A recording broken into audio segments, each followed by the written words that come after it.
You all here. We have been going around the world.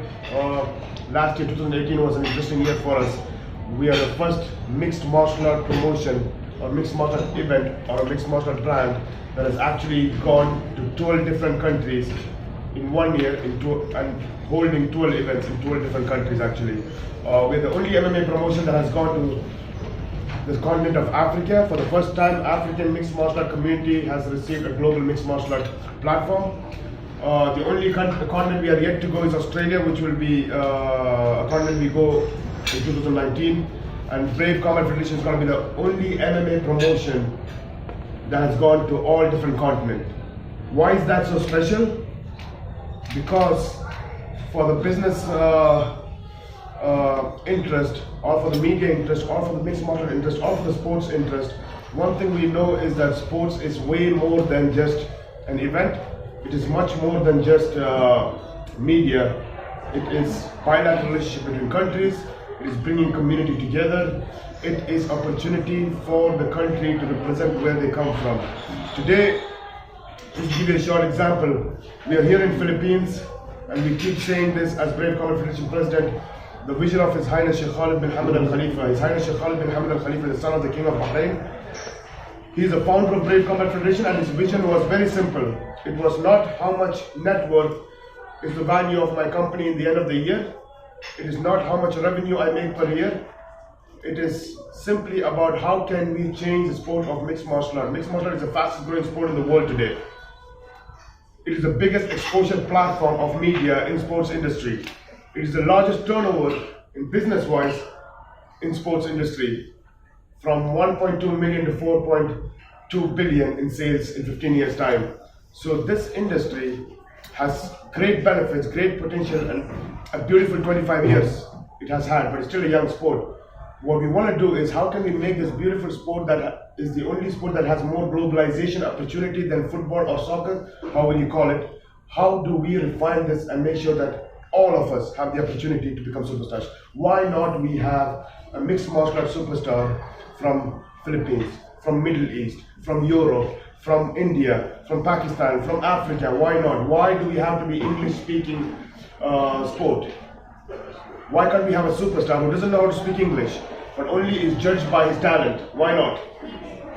We could have a talent. If I have a child, if I have a son, I would want my son to be judged in a sport that his dreams are to be the best in the sport, to be judged only by his talent, not because how good is his hairstyle, not because how good he looks, how well he speaks English, or how well he can trash talk. Because my wife, his mother, never taught him how to trash talk. So why should his career be judged not on his talent but on his bad habits? This is something we cannot accept.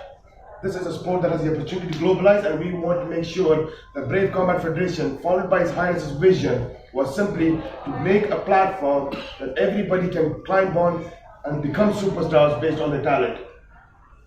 We have a history in the Kingdom of Bahrain of developing sports. So the question you could ask is, well said, Mr. President. Let me ask you a question.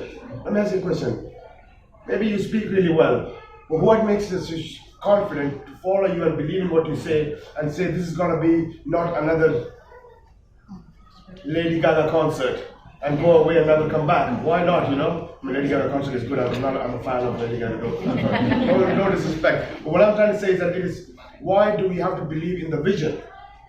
Why do we have to believe that there's a vision and not just another event that's going to come and go? I cannot say anything and convince you with that. I would tell you, you are the media platform, you are the journalist.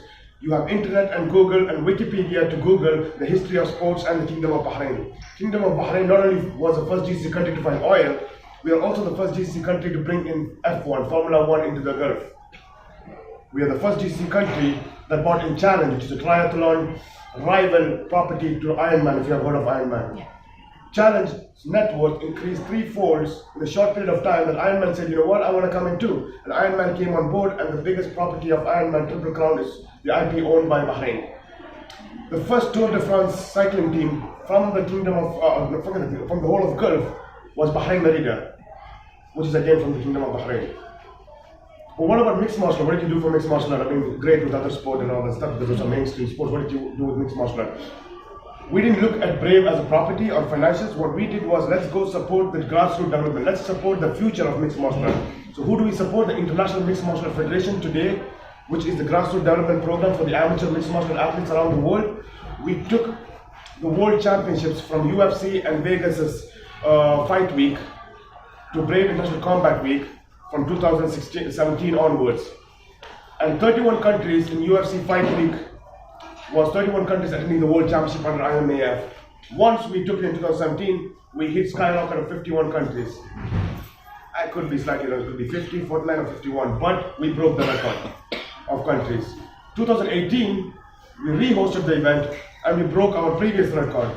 Why? Because we are here to develop the grassroots development program and support the International Mixed Martial Art Federation, because that is the first step to develop the sport of mixed martial art, rather than looking at our brand's valuation of 1 billion or 2 billion or market share of 90%. That's least interest for us. We want to develop the sport, and that's our only goal. Change the game of mixed martial art. Bahrain as a country, I hope you guys know where Bahrain is. If I show you on the map, it's really small and I cannot spot it. But it's very interesting, because the last Asian Games that happened in Jakarta, we had equal gold medals for athletics, which is under His Highness Sheikh Khalid as well, as much as China. So we were first and second. Of course, China was first because they had more silver and bronze. But we had the same 12 gold medals, which makes us to show that although we are small, our heart is big and our aspiration and desire and vision is as big as China's land. So this is where we want to end up to. In mixed martial art, we're the second best in the world today after 2 years. In the amateur ranking in the world, we have this year we had Russia in the first place, Bahrain was in the second place. Overall rating, I think Sweden is in the first place, Bahrain is in the second place in the world MMA ranking. Now the question the MMA journalists could ask is, what happened? We thought Tyron Woodley was the best fighter in the world, or we thought UFC fighters was the best fighter in the world. The question is, when the world comes together, you have the opportunity for the world athletes to represent. And when that happens, you question, where are those countries that we thought had the best fights in the world today? And then you will see Russia taking the #1 position. We always knew Russians had best fighters, but we never wanted to promote them. Why? Because they never knew how to speak English, maybe. So, how can I not promote you? That has been the problem of our country, and I believe, our community of mixed martial art, and I believe that MMA journalists, all of us should hold hands together, because thanks to UFC, mixed martial art is built. Thanks to UFC, we have an industry today for mixed martial art, and thanks to UFC, we have built a beautiful sport of mixed martial art that is unlike any other sport in the world today. Or it's time for us to move forward. We need to make the sport bigger. We need to say that if this sport globalizes at a fast pace, let's find a way to give opportunity to everybody else to be a part of it. Let's have a Filipino MMA Manny Pacquiao. Let's have Jarrah Salawi to the best 77 kg from the Middle East. Why not? Yeah? Let's say that African athletes are one of the best athletes in the world. Let's give them a platform to prove that. Why a continent like Africa is so big, not have UFC, ONE FC, Jungle Fight, Bahama, Cage Warriors? Nobody go there. Why? Do you think Africa doesn't have talent? Nobody is going to question Africans' athletic talent, right? In any sport, they're there. So why not go there? Because you have economic problem. You think that you want to make your money back. So you gotta make a decision first, guys. Are you a business first or a sport first? Are you a business first or a sports first? What is your #1 priority? Business, great, but do not take the responsibility of taking the sports on your shoulder, because you cannot do it, because your priority is a sport. The business. For us, the priority is the sport. We are into the sports business, not into the business sport. So we give priority to sport, and we are the first global mixed martial art promotion to enter the continent of Africa twice in the same year. Twice in the same year, because they deserve it. We bought mixed martial art Middle East and made the Middle Eastern athletes compete at a worldwide level, because we can. We went to Europe and took the European market to a global level, because we can. We went to South America because they said that Brazil's economy is down, so let's not take more Brazilian fighters, because we're not going to sell tickets in USA with Brazilian fighters. Let's not go to Brazil 4 times a year, because we're not going to make sponsorship money and revenue from that event, because they don't have any more money to sponsor anymore. So let's leave Brazil.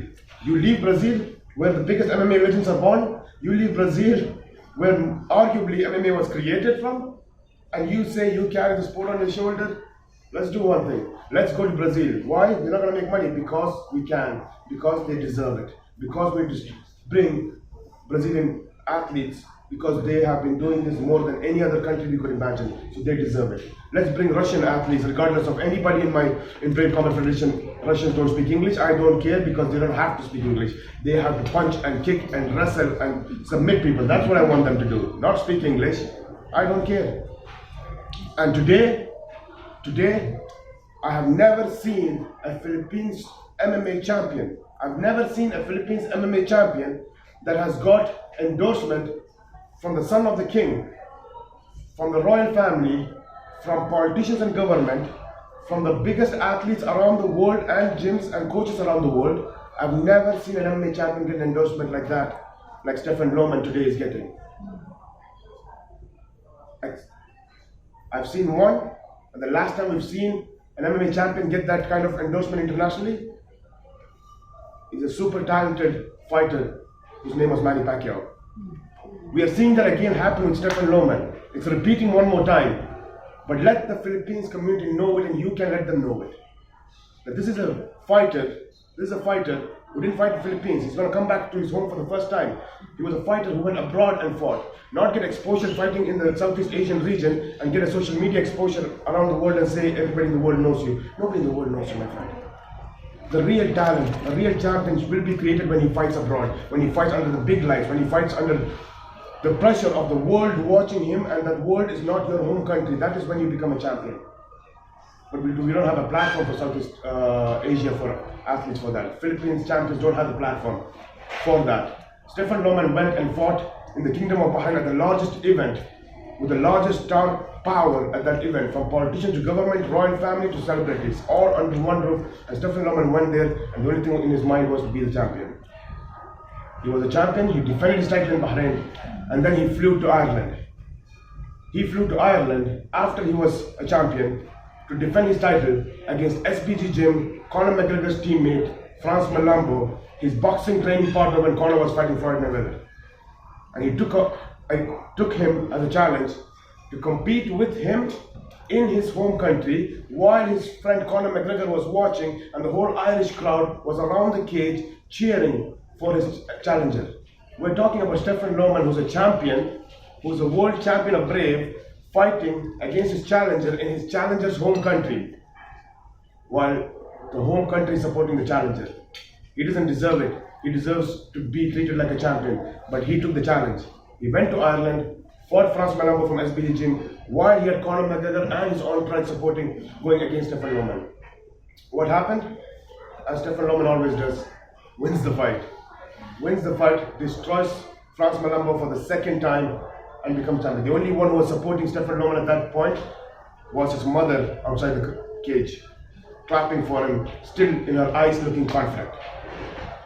I climbed to the cage, I put the belt on Stefan Lohman, I didn't speak a word to him. I walked straight to his mother and I said, I'm deeply sorry because it hurts me that your son is a champion and had to fight in his challenger's home. It's time to take your son back to his home country and fight. Defend his title in front of his home country. He deserves it. It's a homecoming for Stefan Lohman. Brave 22 in March 15th, Mall of Asia. It's a homecoming for Stefan Lohman. This is the key. What is Brave doing here? We are here to change the game. We are here to come to Philippines, to take Philippines mixed martial art, Philippines champions and Philippines MMA to the next level, to the next step of what the sport can be. We have regional champions today. We have local champions today. The MMA community is growing today in Philippines. It's time for us to take it to the next level, to the next step through Brave Combat Federation. That is globalizing the sport here, globalizing the MMA community here, globalizing our champions here. And the first step is Stefan Lohman. That is an athlete, a personality that has represented your country, that has represented Philippines in the eyes of the biggest policymakers by showing what character and heart a Philippines fighter has and what personality and humbleness is what they're brought up with. He represented his country proud. He represented his community proud, and he showed what talents Philippines can have. Now he's coming back home to fight against one of the most beloved Middle East and European featherweight world champion, former world champion, I would say, Elias Bodigsdam, known as a Smile. One of the toughest cats we've seen in mixed martial art today. Never cut a kg of weight. His natural weight was 66 kg. Fought all his life at 66 kg, which is the featherweight division, a weight class above Loman, and became the world champion, beating 10th plan jiu-jitsu guys, beating some of the biggest boxing names of Mexico in MMA history, beating guys who were heavier than him. The last time he became the world champion, he lost his title, was against one of the toughest NCAA Division 1 wrestler who has more experience than anybody in the Braves roster today, and current featherweight champion of Brave, Bubba Jenkins. He lost in a 5-round fight on decision. And that Elias says, I went 5-round decision against Bubba Jenkins. I was a world champion at featherweight, and the featherweight was not even my weight class. Now I'm going to go down a weight class and fight. It's going to be a piece of cake for me. Maybe it is. Maybe it's going to be an easier fight. Maybe it's going to be a easier weight for him, comfortable weight for him, maybe a stronger weight class where he's going to be looking stronger. But the only difference is we want to find out if Stephen Loman is not going to be fighting alone this time. This time Stephen Loman is going to be fighting with his home country backing him. Elias is not going to be fighting with Stephen alone. Elias is going to be fighting with Stephen Loman and Philippines. That is the challenge Elias is going to take up. But it's world championship fight, it's mixed martial art, anything could happen. It is the biggest light Philippines mixed martial art has ever seen till date. This is the fight where you will see an MMA champion rise to become a global star for Philippines. This is going to be that day. It's just a small brief, hopefully it didn't bore you guys, but any questions you have, please push it out. I wish we could have shown you the video of a small achievement plan for in the past 2 years. Ready? Yeah, hopefully when it's ready, I'll just show you a 2-year plan of what we've done in the past a little over 24 months, what Brave has done based on whatever I was saying as vision, as a priority, just to give you an idea of what we've done, and also to give you a little bit idea about who our founder is and what he has done. Once you understand His Highness Sheikh Khalid's passion for mixed martial art and how much he loves the sport and how much he loves any sport that he's involved in, you'll understand that the vision can't go wrong. When you have a leader like His Highness Sheikh Khalid, the vision can never go wrong, because that's one person who's not looking for going to stop achieving his dreams or developing the sport if we have 20% loss in our financial year. You know, he's not going to do that, because that's not the vision. That's not in our top 10 priority list. Is to make money. It's not in our top 10 priority list. Our goal is to change the sport, change mixed martial art into a sport that is comparable to NBA, baseball, soccer, make it to that level where tomorrow I can be proud and tell my son, if you want to be an MMA fighter, forget about your hairstyle, forget about how you represent yourself, forget about your tattoos. You can actually go and train every day, 9 hours a day for the rest of your life. And if you don't have talent, I'm sorry, I'll have to let you know that you don't have talent, stay behind. But if you do have talent, I swear to God that there's nothing that other than talent that's going to be judging you. Because that's the platform mixed martial art is capable of, that's the platform a sport like mixed martial art deserves, and Brave Combat Federation is going to provide that to the sport. It deserves it. Thank you guys.